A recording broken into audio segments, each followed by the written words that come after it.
Buenos días, estamos en una edición más de Cambio en Línea. En esta ocasión nos hace el favor de acompañarnos el diputado federal Silvano Aureoles. Bienvenido. Muchas gracias. Abordaremos diversos temas de la agenda del diputado, así como de el escenario estatal. Buenos días, diputado. ¿Cómo se encuentra en este momento la agenda? ¿Qué temas nos va a platicar acá? Muchas gracias, Juan. Primero, quiero agradecerles el espacio, agradecerle al cambio, a sus directivos, a su director general, a las amigas, amigos encargados de comunicar, informar a los ciudadanos y además hacerle un reconocimiento al cambio, porque gratamente he visto cómo se ha ido transformando, recuperando terreno en un mundo bastante revolucionado en materia de comunicaciones, y aprovechando que me invitan a hacerles ese reconocimiento. En el tema de las reformas, Juan, hay una agenda muy movida. Ha sido casi así toda esta legislatura, pero particularmente en las últimas semanas y meses, por los temas que se pusieron a discusión. Primero, el gran tema que sacamos en su momento de la reforma en materia de telecomunicaciones. Pasó lo de telecomunicaciones, vino la reforma en materia educativa, que ha sido muy polémica, que por cierto en esta materia quisiera yo tener más espacio para poder precisar la información, en virtud de que una buena parte de ella se maneja incorrecta. La percepción o los argumentos que se han manejado, particularmente de quienes dicen sentirse afectados por la reforma, me refiero a un sector de los maestros agrupados en la CENTE, poder revisar con ellos la información, porque no es cierto. Los argumentos que se han manejado son incorrectos. Se ha dicho particularmente de que la reforma educativa privatiza la educación. Eso es falso, no es cierto, y podemos revisar el contenido. Eso no es así, es absolutamente falso. Han alarmado a padres de familia, de que ponen ahí un cartelón que dicen: es que ahora ya tus hijos van a tener que pagar la luz, van a tener que pagar el agua, o van a tener que pagar otra cuota para poder entrar a la escuela. Eso no es cierto, es absolutamente falso. ¿Cómo se ha abordado este tema que es la autogestión? Y la otra parte es, Juan, el tema de los derechos laborales. El tema de la autogestión es darle la facultad a la escuela para manejar sus propios asuntos, pero que no significa que le cobre a los estudiantes o a los padres de familia. Al revés, es que puedan tener capacidad de resolver asuntos que se quedan ahí, que no se mueven, que no se atienden, porque está sujeto siempre a que haya una definición desde Morelia o de la Ciudad de México, sino que la escuela pueda definir muchos de los asuntos que le competen de manera local, de manera puntual. Pero no me quiero meter a los detalles, sino más bien solamente referirte a estas dos cosas. Claro. Una, no se privatiza la educación, eso no es cierto. Dos, no se violentan los derechos laborales, eso no es cierto. Entonces, ha sido muy polémica, etcétera, etcétera. Pero luego vino la reforma en materia hacendaria, que estamos culminando de su revisión, y discusión y aprobación de la parte del contenido, que por cierto ayer ya tarde terminamos la votación en esta propuesta de reforma para otorgar a los adultos mayores de 65 años la pensión. Esta ha sido una demanda nuestra muy añeja, no solamente del PRD. Desde antes del nacimiento del PRD ya era una demanda de la izquierda, de sectores sociales muy importantes, militantes o no, de los partidos en ese momento. Te hablo de 1980, 86, que ya era una demanda muy fuerte del seguro de desempleo. La pensión para los adultos mayores se hizo más clara, más evidente, cuando incluso en el Distrito Federal se convirtió en uno de los programas más destacados, que sigue siendo uno de los más destacados. Pero esta aspiración, esta demanda, esta necesidad de que los adultos mayores cuenten con un beneficio que les permita resolver lo básico, resolver los asuntos alimenticios, poder pagar una renta, poder pagar un recibo de agua, un recibo de teléfono, una medicina, que esto es una cosa más importante. Bueno, por fin hoy lo logramos. Esta reforma a la Constitución incluye reformas al artículo 4, que es donde se establecen los derechos, reformas al artículo 73 para darle facultades al Congreso a legislar en materia de pensión para adultos mayores, la reforma al 123 para atender para la creación del seguro de desempleo. Entonces, yo te diría, hoy es una muy buena noticia para los adultos mayores, porque no es una medida para un sector o para ciertos perfiles, ¿no? Es general, para todas y todos los adultos, a partir de los 65 años, o que cumplan los 65 años en el 2014, es decir, el año que entra en vigor la reforma. Y entra en vigor porque, aunque el proceso de aprobación es largo, termina Cámara de Diputados, se va al Senado, una vez aprobado en el Senado se va a los congresos estatales, pero tiene artículos transitorios que permite su aplicación de inmediato, a partir del 1 de enero del año que entra. ¿Cómo se va a operar la aplicación de esta? Ya el mecanismo operativo lo vamos a definir en la ley reglamentaria. Uh-huh. De entrada, lo que ahora permite es visualizar la estrategia o prever, sobre todo en materia presupuestal, de dónde vas a cubrir este beneficio para los adultos mayores. Está proyectado, porque no se sabe todavía la cifra exacta, uh-huh, en virtud de que esto tiene que ser cruzado con el padrón de los números del INEGI, pero más o menos la proyección es que sean alrededor de 12,000 millones de pesos lo que se requiera para este primer año de atención al programa. Una cantidad menor tiene el seguro de desempleo, y en el caso del seguro seguro de desempleo, es la propuesta que es hasta ahora, que habrá que precisar en la ley reglamentaria, es que el trabajador que perdió su empleo, a ver, si tú trabajas en una empresa y el patrón hace una aportación que se va acumulando en el llamado Fondo para la Vivienda. Estaba planteado originalmente que el seguro de desempleo se soportara económicamente con este fondo, quitándole un porcentaje. Lo que hicimos nosotros es modificar la propuesta para que sea, por un lado, el Estado el que ponga una parte significativa, otra parte la aporten los patrones, y solo un 0.25 lo haga el trabajador de su fondo. Este es en cuanto al seguro. En el caso de la pensión tendrá que ser de recursos fiscales, presupuestado. Uh-huh. Pero bueno, lo relevante de esto es que dimos el paso en una necesidad sin duda muy apremiante, un hecho de justicia para el sector de la población. Entonces, bueno, este es el otro gran tema que estamos viendo ahora, el tema de la reforma hacendaria, que concluyó ya una parte uh-huh, con la aprobación de la ley de ingresos hace 8 días, exactamente, hace 8 días. Y desde luego esto, que siendo una reforma constitucional, culminó apenas el día de ayer. Solamente te daría algunos elementos adicionales, Juan, con respecto a la reforma en su conjunto. Antes, un dato importante, lo veía hace un rato. Uh-huh. Michoacán tiene más o menos una población de 380,000, 400,000 adultos mayores. Uh-huh.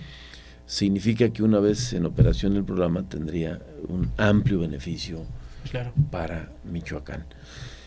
En los otros temas, que por cierto han sido polémicos y a veces criticados con respecto al contenido de la reforma, que debo decirles, por cierto, Juan, la propuesta de reforma no es nuestra, es del gobierno. Claro. Esa la presentó el gobierno, la presentó el secretario de Hacienda. Lo que nosotros hicimos como fracción parlamentaria del PRD fue revisar todos aquellos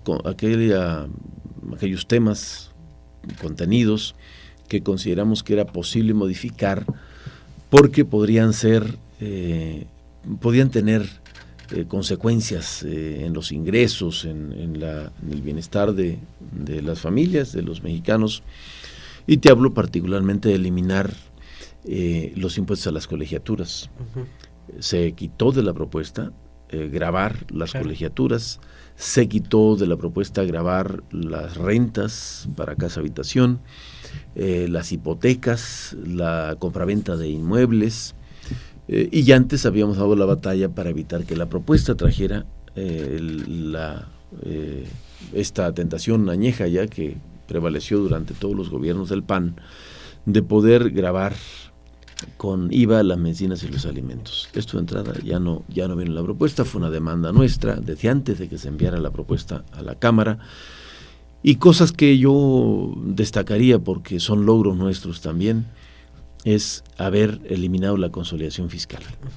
Sin embargo, siguen saliendo las cámaras empresariales en los estados, sigue habiendo reticencia a esto. ¿Qué mensaje darles ya en el marco pues de la aplicación? Primero que le reclamen al gobierno, porque la propuesta la hizo el gobierno. Segundo, mi percepción es que el agua les está llegando a los aparejos, pero han confundido el discurso, me imagino los promotores de la postura en contra de la reforma, diciendo que la reforma va a afectar a las clases medias. Eso es falso. Es un discurso falso, es un discurso sesgado, que fundamentalmente lo ha hecho suyo el PAN y sus representantes. Escuchaba yo alguna entrevista que decían, es que Silvano tiene que venir a explicarle a la sociedad por qué votó la reforma. Yo dije, no, estoy precisando por qué el PRD votó a favor de la reforma, pero lo que yo más bien preguntaría es a los de enfrente, a ver, ¿por qué el PAN votó en contra de que se quitara el IVA a las colegiaturas? ¿Por qué votaron en contra de que se quitara el IVA a las rentas de casa habitación? ¿Por qué votaron en contra de que se le quitaran los impuestos a las hipotecas? ¿Por qué votaron en contra de que se gravaran de que se les quitara el impuesto a las operaciones compraventa inmobiliaria? Si tú vendes una casa o un terreno, como estaba planteado, es que te cobraran impuestos por esa transacción. Nosotros lo quitamos, bueno, pero ellos votaron en contra de que se quitara. Y también preguntarles por qué votaron en contra de eliminar la consolidación fiscal, por qué votaron en contra de gravar la bolsa, por qué votaron en contra de ponerles un impuesto a las ganancias de las empresas mineras, por qué votaron en contra de un impuesto progresivo a las grandes empresas para que paguen más los que más ganan. Y no solamente eso, sino que hicieron suyo el discurso de los grandes empresarios, que por décadas no han pagado lo que les toca, para decir que le estábamos queriendo hacer daño a las clases medias. Es un discurso sesgado, tramposo, de los sindicatos patronales, diciendo que la reforma afecta a la clase media. No, por primera vez en 35 años nos acercamos a un punto que nosotros hemos demandado desde hace mucho tiempo, que paguen los que más ganan, porque de esa manera vamos a evitar la concentración de la riqueza. Claro. Somos un país terriblemente desigual. Quienes concentran la riqueza nacional no pasan del 1% de la población. Es decir, si somos 120 millones de mexicanos, es 1 millón de mexicanos el que concentra la riqueza nacional, que por cierto la han hecho con los bienes públicos. Y cito ejemplos: los que se quedaron con ferrocarriles nacionales, los que se quedaron con los recursos de lo que les pagó el Estado por las carreteras, los que se quedaron con los bancos, los que compraron Teléfonos de México, los que se quedaron con todas las empresas que eran bienes públicos, que hoy entre ellos tenemos al hombre más rico del mundo.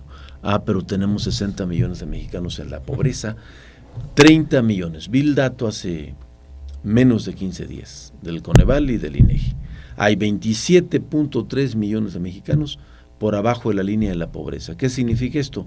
Que no tienen comida ni para el día. Es decir, mañana esa familia no sabe qué va a comer, porque no tiene. Claro. Qué bonitos, por décadas se han dedicado a acumular riquezas, a amasar fortunas, y ahora cuando les empieza a llegar el lumbre empieza la chilladera. Entonces yo creo que es un falso discurso, voy a ser más duro, es un discurso hipócrita de los del PAN, porque además cuando ellos estuvieron en el gobierno subieron el IVA, en 2010 subieron el IVA, todo el tiempo presionaron, nada más que no los dejamos, con ponerle IVA a las medicinas y a los alimentos. Pusieron 2 impuestos nuevos, el IETO y el IDE. Entonces es vergonzoso cuando veo unos carteles por el estado de un senador gris, por cierto, diciendo que no más impuestos. Los impuestos los pusieron ellos, por cierto, él era parte del gabinete de Calderón.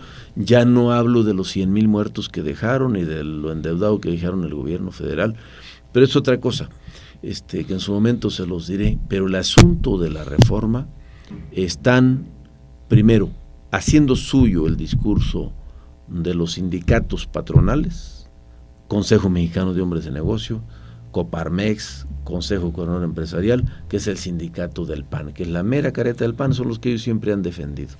Entonces es una trampa, es una triquiñuela, pero los beneficios de lo que nosotros logramos meter a la reforma, debo decirte que prácticamente todas nuestras propuestas quedaron en la reforma. Por eso el PRD, en su inmensa mayoría, apoyó, votamos a favor de la reforma, porque como lo dijo el ingeniero Cárdenas el pasado sábado en el momento de la revolución, el voto del PRD fue correcto, porque buscamos que el contenido beneficie a los mexicanos, contrario a lo que otros han buscado por muchos años.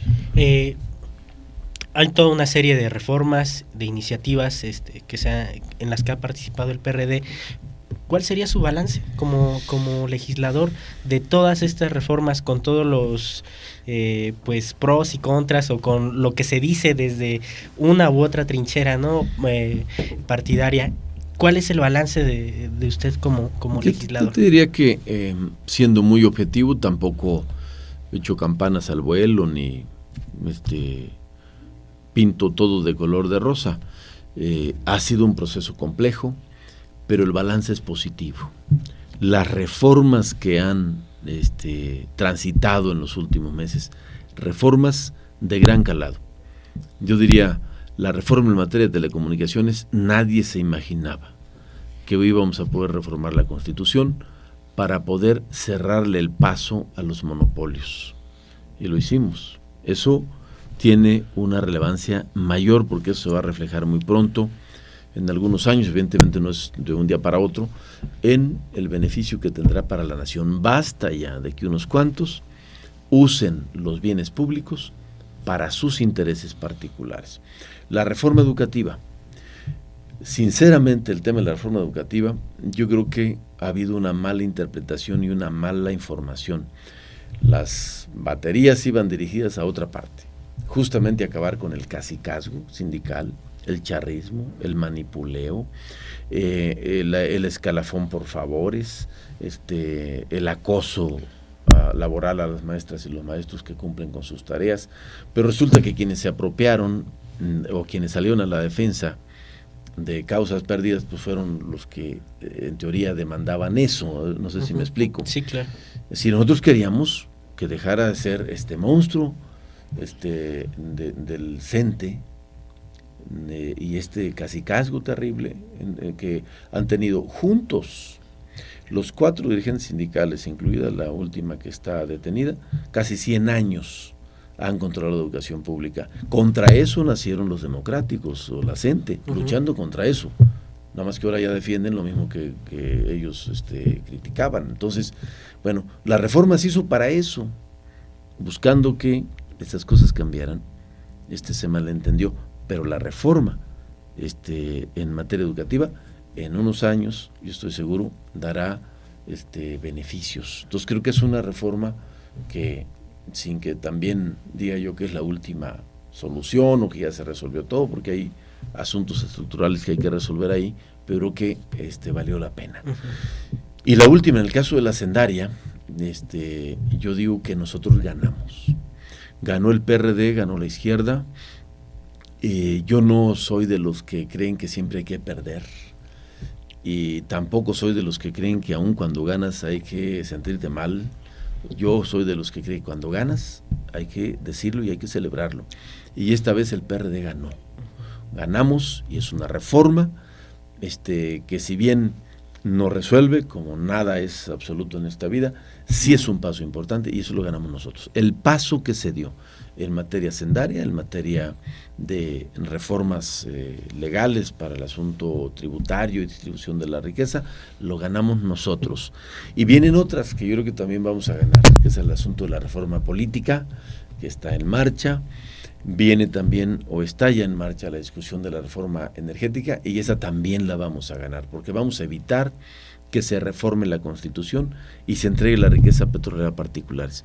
Y la vamos a ganar porque tenemos la razón, nos asiste la razón, y la propuesta del PRD es la mejor. Entonces yo te diría, telecomunicaciones, educación, hacendaria, energética y política, en esas 5 que están en proceso, el balance, a mi juicio, es positivo. Bien, tocando otros temas, y algo que, bueno, conmociona a la ciudad, cambia la dinámica incluso del Estado en el ámbito cultural, el Festival de Cine. Tengo entendido que hay una participación en gestión por su parte. No sé cómo se dio esta y cómo se apoyó estas actividades culturales. Pues mira, Juan, te diría, he estado haciendo gestión para muchas cosas. De hecho, en todo este tiempo que he estado en la Cámara, y además en mi encargo como coordinador del grupo parlamentario del PRD, ahora como presidente también de la Junta de Gobierno de la Cámara, pues tengo condiciones para acompañar gestiones que le ayuden a nuestra gente. En ese marco, este año que transcurre, logramos una gestión importante para el Estado, para los municipios. Destaco entre ellos el proyecto para la construcción de la presa del Chigüero en la Tierra Caliente, y otros proyectos más, como el de Tuxpan para resolver el problema de las inundaciones, y muchos más, que lo hice sin pensar en colores, sino más bien pensando en la necesidad que tienen los municipios y el Estado de recursos para atender las obras prioritarias. Ese ha sido mi compromiso con el Estado, más allá de colores o posturas partidistas.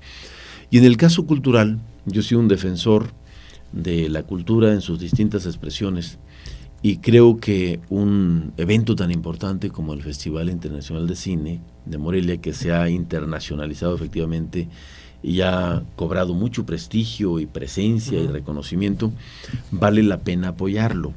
Por eso, atendiendo la solicitud que me hizo el presidente del patronato, ¿cómo se llama?, la organización que promueve y organiza el festival, logramos hacerle una gestión importante. Creo que lo que logré yo gestionarles es mayor incluso a lo que le asigna Conaculta y el gobierno del Estado. Por primera vez hubo una gestión directa, superior a los 10 millones de pesos para apoyar el festival de manera puntual. Me da gusto que se haya arrancado otra vez con éxito. Y bueno, pues yo voy a seguir apoyando estas actividades. Tengo la intención, espero lograrlo, de este año poder acompañar la gestión también para terminar la construcción del Teatro Matamoros, que se ha quedado rezagado. Es una lástima. Morelia puede convertirse, lo es ya, pero ser más un destino importante para el turismo cultural. Pero en particular en esto puse mi granito de arena. Qué bueno que esté saliendo, que haya salido bien el evento, y lo voy a seguir haciendo, Juan, en esto y en otros terrenos, porque Michoacán necesita de veras un empujón para salir adelante. Para cerrar esta parte. Bueno, el Estado también ha vivido transformaciones importantes, hechos importantes como, bueno, el regreso a la gobernatura de Fausto Vallejo. ¿Cuál es su opinión de esto? Se ha hablado mucho de una ruptura también al interior del Ejecutivo Estatal por este regreso y la salida de Jesús Reina. No sé, ¿qué balance tiene usted sobre esta situación? Mira, si hay alguna ruptura en el grupo, en el gobierno o en el PRI, no la conozco y ni es un asunto que me interese. Por lo demás, por el retorno de Fausto, primero decirte que me da gusto que haya anunciado su regreso y que está bien de salud. Lo más importante es escuchar que está bien de salud, porque eso pues es una buena noticia. Como seres humanos es lo mejor que podemos desearle a los demás. Segundo, que el retorno sea para bien. El Estado ha vivido en la incertidumbre, en la zozobra los últimos 2 años, y eso genera vacío de autoridad, ausencia de autoridad. Y cuando hay ausencia y vacío de autoridad, pues se genera un caos, y en consecuencia genera inestabilidad que dificulta pues el crecimiento, el desarrollo, la gestión. Imagínate si en los espacios fundamentales del trabajo del gobierno hay demasiados cambios, no puedes consolidar nada. Yo le citaba el ejemplo, porque es el área con la que yo he tenido comunicación pues, desde que empezó el gobierno actual, la Secretaría de Finanzas. Si en la Secretaría de Finanzas han cambiado 3 veces al titular, pues te puedes imaginar el desequilibrio y el desconcierto, porque en un área tan complicada, el manejo de los dineros del Estado, problemas financieros, etcétera, etcétera, y luego cambias el titular cada 6 meses, pues es un desastre. Entonces, yo esperaría que ya con el retorno de Fausto se estabilicen las cosas, de veras lo deseo por el bien de Michoacán, y que se reencauce la dinámica del Estado, que permita que haya crecimiento, que se generen empleos, y algo que es un clamor generalizado, que se puedan generar las condiciones de seguridad en el Estado, porque somos en los estados hoy tristemente clasificados como los más inseguros, el más riesgoso. Así nadie se anima a invertir, bueno, ni a siquiera visitarnos, mucho menos a venir a invertir. Entonces, bueno, ese es el deseo, y por lo demás, Fausto está en su derecho absoluto de regresar. Él es el gobernador constitucional y puede hacerlo cuando quiera, siempre y cuando pues las condiciones físicas o de salud se lo permitan.